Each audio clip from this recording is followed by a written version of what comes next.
Long Life Health presents the Talk Thought Podcast.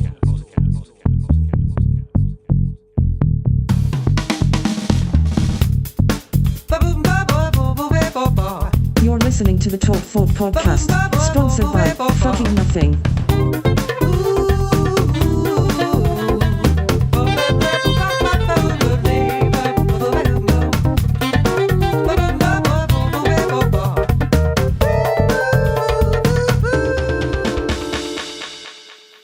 Welcome to the Talk Thought Podcast.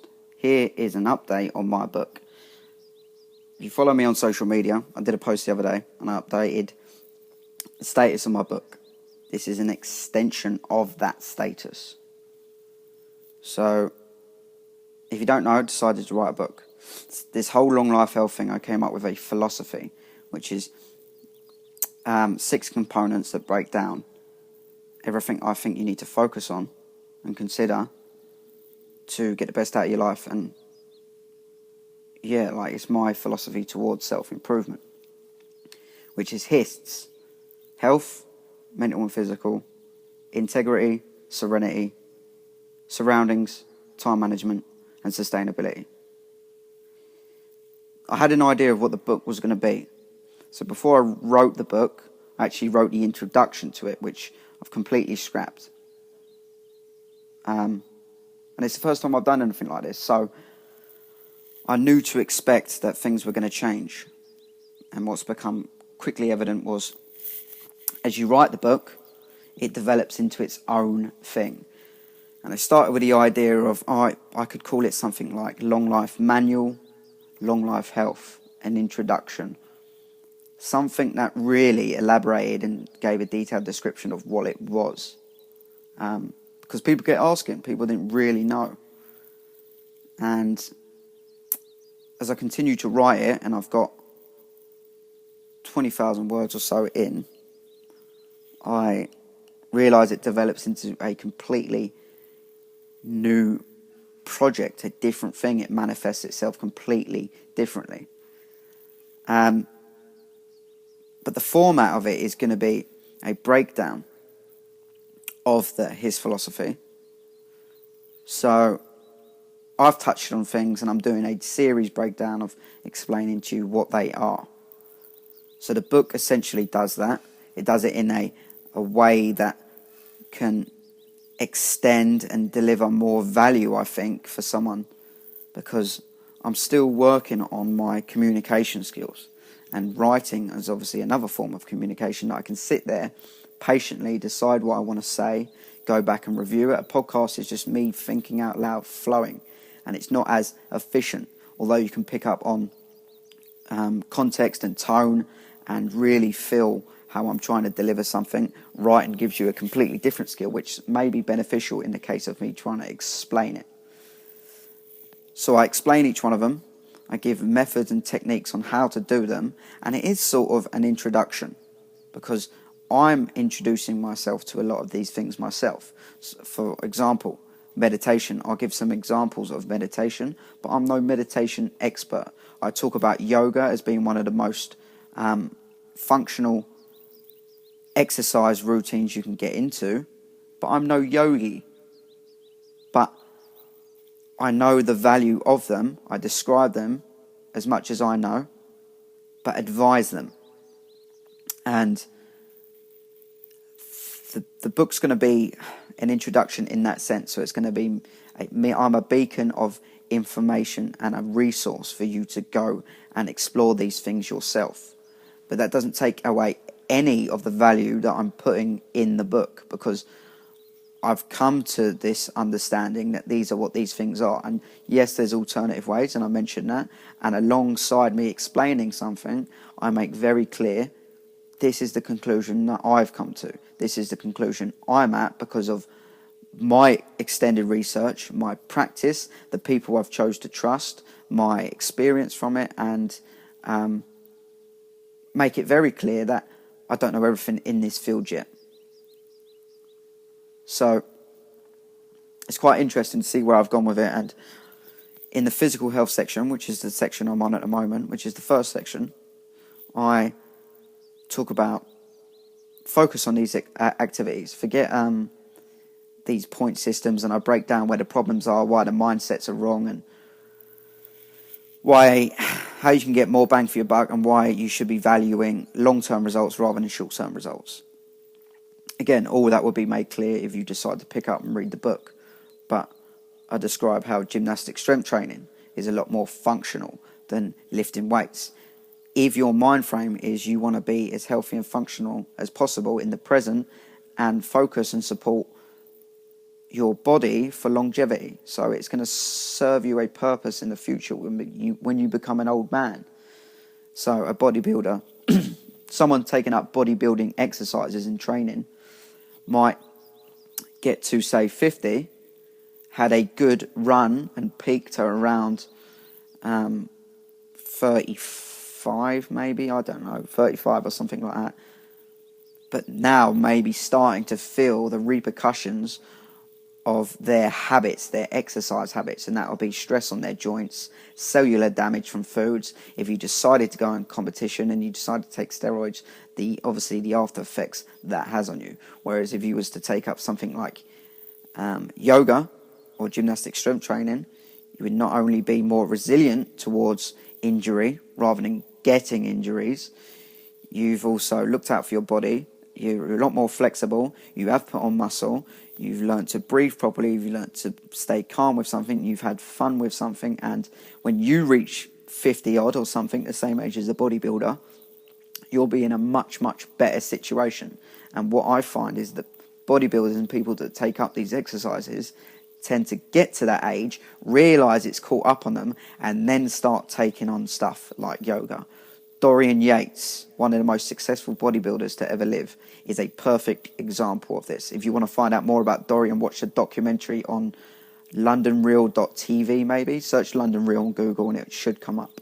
But it's a really good documentary that highlights, yes, he did so well, and he was cast as a ghostly figure, so you wouldn't really see him all year round. He rarely did interviews.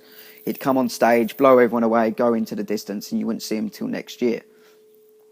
He explains all the difficulties that he came across from dealing with bodybuilding. So depression, steroid abuse, and then the stuff he's doing now, which is into more spirituality, and he's into yoga and all these stuff that eventually you will come to. My idea and attitude towards everything is to get on it as early as possible, explore every single angle of it, and then find a strategy and a method and a way I can implement it into my life to be as efficient, as subconscious as possible, so I don't really have to think about it. I'm not wasting energy on it. It becomes autopilot. So my energy for decisions and stuff I've spent on the stuff that actually matters. So actual projects like the book I'm writing at the moment. And then have my feet up as young as possible and enjoy every moment. And that, in the serenity sense of me trying to find serenity, what I'm realising is you don't get anything externally. Nothing outside your body really brings you any long-term happiness or true happiness. People search for it their entire lives and they go wrong. They go wrong trying to get it from external factors. Relate it to anything that you've bought that has made you happy, and then think how quickly that novelty wears off. So it wears off incredibly fast. You buy a pair of shoes, it feels good for a few days, maybe a couple of weeks, maybe a month. But then you need a new pair of shoes, or you buy a car and then you want a new car, or you get into this comparison attitude where, someone's got better shoes than me, or someone's got a better car than me, someone's got a bigger house, someone's got a bigger yacht. Nothing you can... To get true happiness, you can't find it externally. It's all intrinsically. And if you want a rapid change, rather than going, I need these shoes to be happy, I need this car to be happy, immediately change your attitude and be more grateful for what you do have, and then you find an instantaneous feeling of happiness. But I'll explain in the book the importance of serenity, because if you're not enjoying the process, and that's all life is, a process of you doing stuff, you're only ever in the present moment, or introduce some a sense of spirituality, and some people that I've been reading, like Eckhart Tolle, and I wouldn't be able to pronounce the other name of the guy I'm reading at the moment, but it's all about intrinsic reflection, understanding that nothing really matters but the present moment you're in now. If you have this chasing attitude throughout your life, I've got to get this new pay rise, I've got to find this wife, I've got to have this many kids, I've got to get the house, I've got to do all this bullshit. Slow it down and realise it all comes from within, and your attitude towards it. And that's evident when you see people that you from the outside, oh, he seemed like a really happy man, you know, like he had a family, had everything going for him. But he's all of a sudden, you know, committed suicide. Or, oh, he was a billionaire, how could he be depressed? You see these stories play themselves over and over again. A lot of famous people that turn to drugs because they can't deal with it. It's not enough. It's not what they thought it was. And so forth. But a book is going to go into all of these ideas. Explain them in detail. And it's going to be really I think it's really going to be a good resource of information for everyone to come back to look at and focus on. Give people the attitudes they need to take on board, and at least what I think, and sort of look at it as a guide as well as a what you would call a instruction manual, whatever. But however it goes, I won't really know what it is until I finish it. But I'm pondering different book titles now, and I'm thinking of something that's more universally appealing, that anyone can walk past and appeal, can be attracted to, can be interested in, can take an interest in, rather than just Long Life Health and manual, like possibly you'd walk past, maybe pick it up, see what it's about, turn it around, and the cover has got to look, for me, I've got an idea, I won't be able to describe it now, but I'm working on names such as self-improvement, or improve yourself, or improve your life, a guide to improve your life, something that's more universal. I hope that makes sense and I can convey that as a more broader title to attract people. And then the taglines along the lines of a philosophy to consider to get the best from life, or improve yourself, ... because no one else will. Why? I don't know. These are things I'm just thinking out loud, and I'm pondering these ideas. If anyone, I always encourage engagement in the podcast. If anyone has any ideas, thinks them ideas are shit, message me. Message me in any way you can. Any of the social media platforms. If you know me personally, text me. Email me at talkthoughtealth@gmail.com. But as always, everything is on longlifehealth.net. But that's really where I am with the book. I had a month off or so. I started writing it in Spain. Had a month off, and then I just realised, right, this is a serious thing. Yes, I've got to persist and knuckle down at times, but I'm not rushing it. I want to make it the best piece of work I can possible. And I don't see why. It's easy for me to say because I've always been incredibly optimistic. But the books I'm reading now, and when I flick through, Audible's page of health and self-improvement, and I searched self-improvement and stuff, nothing really comes up that can deliver the value that I am going to be able to deliver in this book. It's one or the other. It's one particular thing. It's, there's a million books on how to get fit, how to lose weight. There's loads of books on spirituality and living in the present, i.e. serenity. There's books on how to manage your time better and be more productive. There's books on how to make anything sustainable. There's books on how to master your surroundings. But one efficient, bang for your buck guide in one book. No one's done, at least what I've seen yet. Closest person, I suppose, to is a book I'm reading at the moment, which is Tim Ferriss, Tools for Titans. And he's basically collected all the best hints, tips and tricks for routines, tactics and habits from the most successful people he's had on his podcast and the most successful people in their fields of industry. And it's close, but again, completely different to what I'm able to offer. I'm quite confident I'm going to be able to put something out there. Who knows how difficult the process will be to actually get it out there.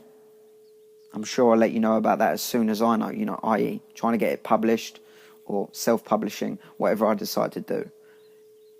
Either way, I'm excited. That's an overview of what it is. There's a teaser of something that might be to come. I hope there's a handful of people that have actually messaged me showing some interest and showing some anticipation, like, when's your book out, or looking forward to reading your book when it's out. So it's encouraging. Either way, if you like the idea of them titles, if you like the sound of the book, if I've been able to describe and touch on it briefly in a way that sounds interesting, or yeah, I'd read that, let me know. Or not, if you think, fuck off, Charlie, if I buy that, I'm going to wipe my ass with it, let me know that as well. I don't care. Either way, that's an update on the book. Whatever you're doing, I hope your day's going well. I'm going to continue the breakdown series of Hists in audio format. I've actually recorded the Serenity episode, but I've recorded it like 3 times, so I'm not really happy with the way it's come out. Ironically. But it's something, again, I'm working on my communication and getting and portraying clarification on these ideas. I don't want to put something out too quickly and then, have a really poor description of what I believe that thing is. Either way, they'll still be coming amongst other episodes. And as always, I'm encouraging anyone that feels like they can have a conversation in detail about anything to reach out to me. And we can organise something to do a podcast episode together. That's what I'm looking to do. I'm actually looking to also live stream something on Facebook, just a conversation, just a podcast. But getting hold of people locally, the people that I have access to, is like trying to fly at the moment. Either way, longlifehealth.net. Catch up on everything I'm doing through the social media posts. Facebook and Instagram I'm most active on. There's some videos up on YouTube. Either way, whatever you do, enjoy your life. Let me know any feedback. Safe.